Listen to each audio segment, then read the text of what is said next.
Hello, welcome to day 3 of 3 days to easy AI editing. Today we're going to be looking at creating your own profile, training it on images that you have edited previously. So again, from my home screen, I'm going to AI profiles here and then create your own profile. This time we're going to click on personal AI profile. You want to read these little prompts as it's going along here. It'll help you out and give you some tips.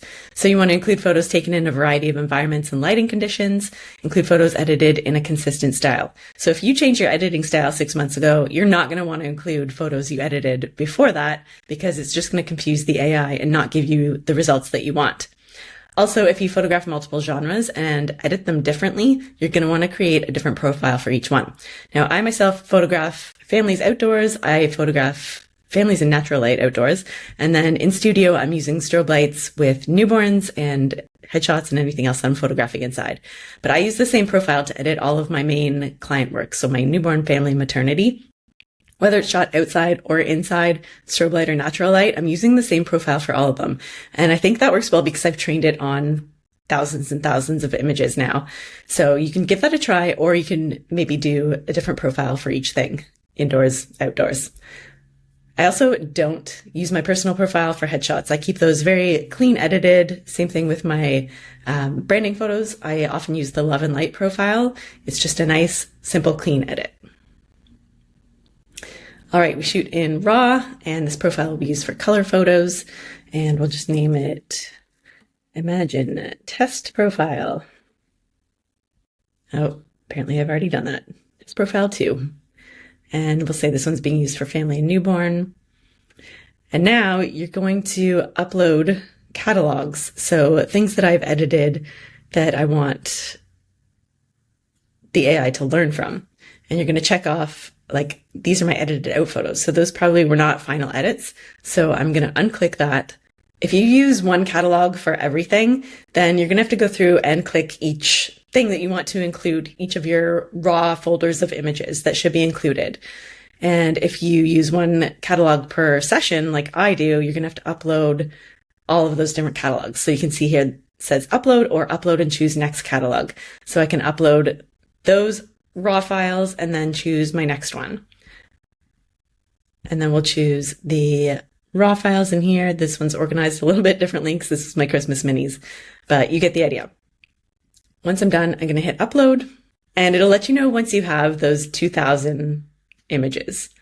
It says I'm missing 2,000. So clearly we can't go ahead with this.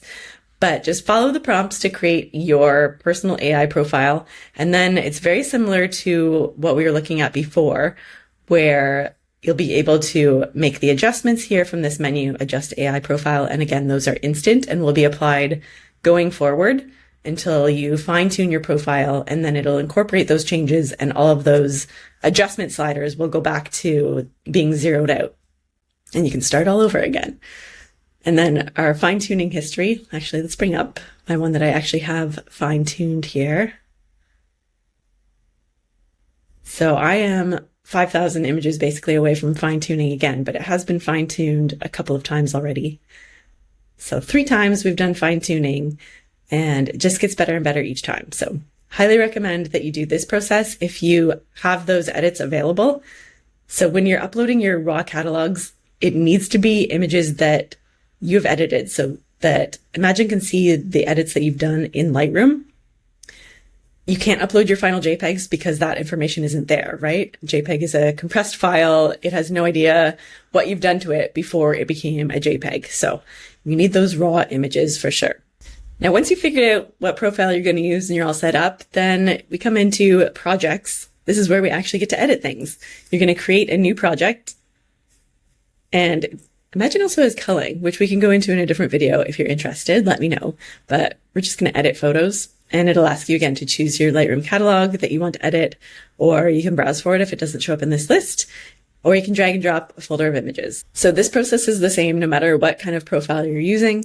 You can upload your catalog or your folder of images and go through all of the prompts to edit everything. Now I've already edited these, so we'll see what happens.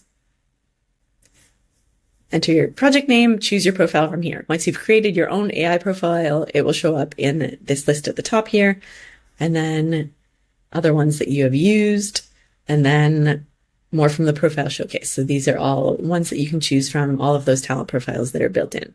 So there you have it. I hope this was super helpful. If you have any questions, again, please reach out. I'm happy to help you with any issues that come up if I can. If not, then I'll just refer you to support. But I love this program. It has definitely changed my life. The people that are involved with this software are incredible people, and I've had nothing but positive experiences with them. So that's the kind of company I like to promote and pass on savings and free edits to you whenever I can. So make sure you download your 1,500 free edits if you haven't already. And you can check out my profile in the profile shop if you like the way that I edit and think that that might be helpful for you. Reach out for a coupon code if it's past Black Friday. I can help you out there. All right. Enjoy, everybody, and I'll talk to you again soon.